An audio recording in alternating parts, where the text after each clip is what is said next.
Saudara-saudari terkasih, apakah saudara sudah memulai hari ini dengan penuh sukacita dan punya niat untuk berbuat baik meskipun kecil?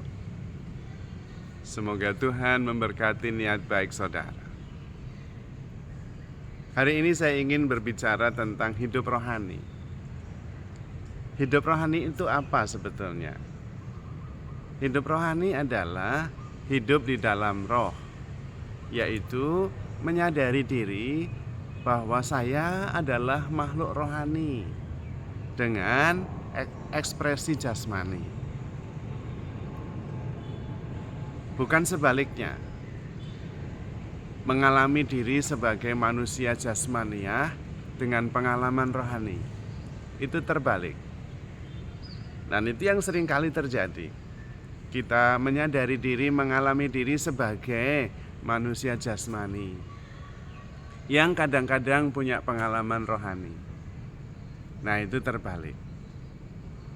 Hidup rohani adalah menyadari diri sebagai makhluk spiritual.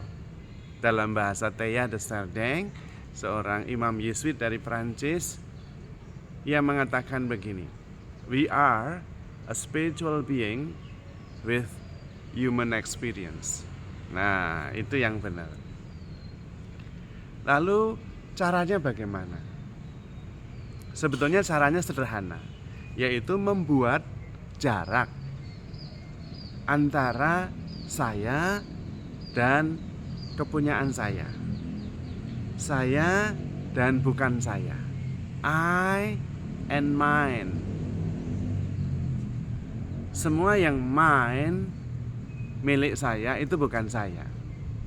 Sepatu saya, nah, itu berarti bukan saya.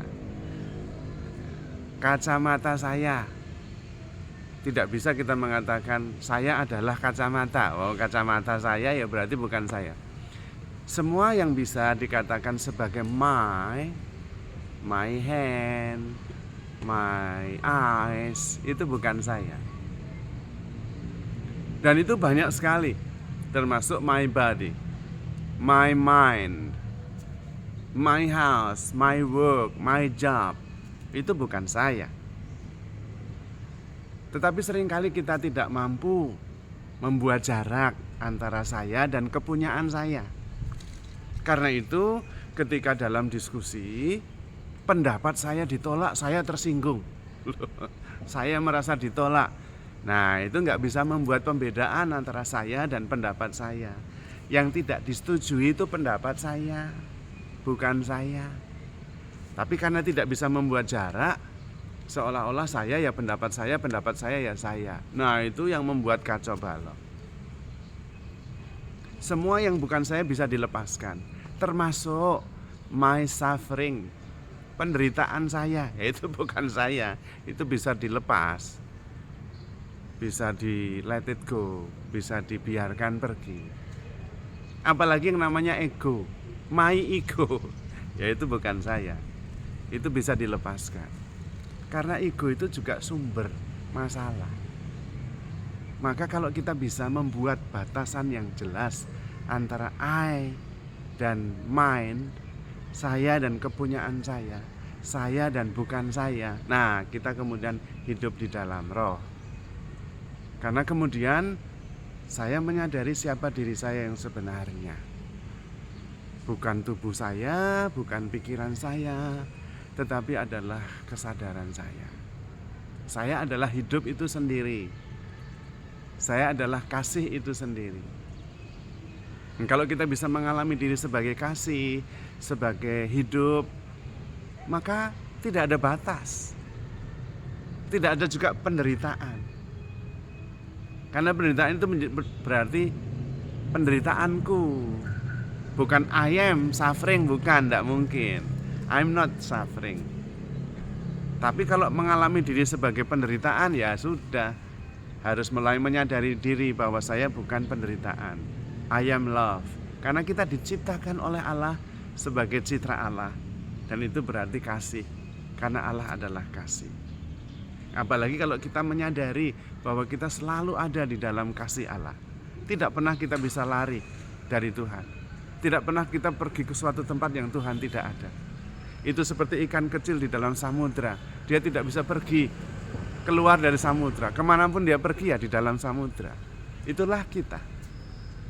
Maka kalau kita bisa menyadari diri bahwa saya adalah makhluk spiritual, saya bukan yang saya punyai, disitulah kita menemukan kebebasan sejati, menemukan diri sejati kita.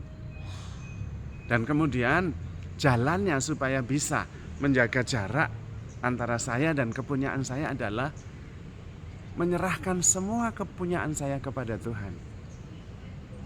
Penderitaanku, pikiranku, ingatanku, kehendakku.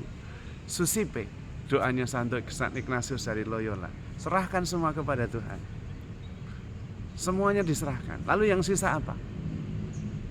Kesadaran saya sadar, saya ada, itu nggak bisa diserahkan. Diserahkan ya tetap sadar. Nah justru persis hidup rohani adalah kemudian menyerahkan segala-galanya, termasuk bukan hanya kepunyaan saya, tetapi juga sayanya diserahkan kepada Tuhan. Sehingga akhirnya yang hidup di dalam saya adalah Tuhan. Seperti kata Rasul Paulus, aku hidup, namun bukan aku lagi yang hidup di dalam diriku, melainkan Kristus yang hidup di dalam diriku.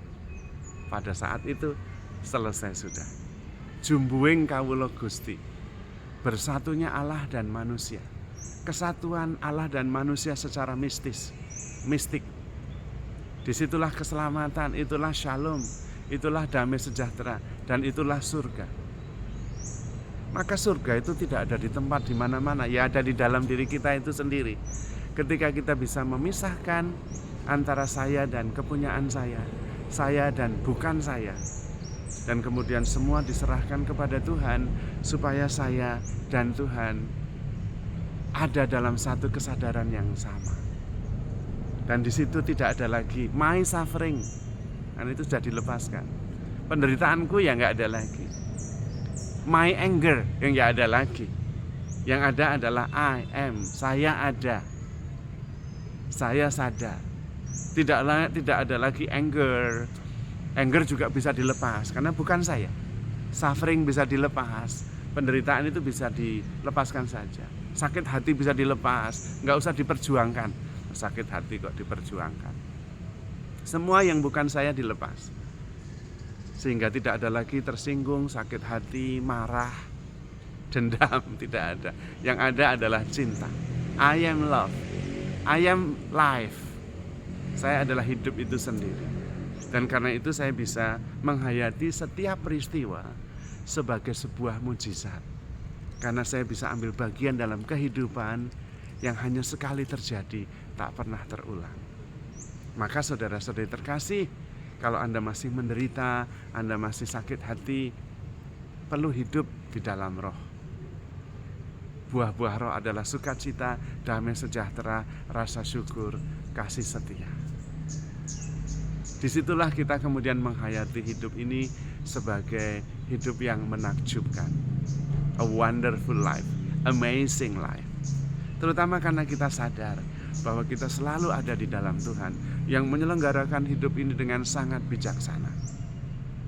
Maka saudara-saudari terkasih, handle yourself with care because you are loved. Tuhan memberkati.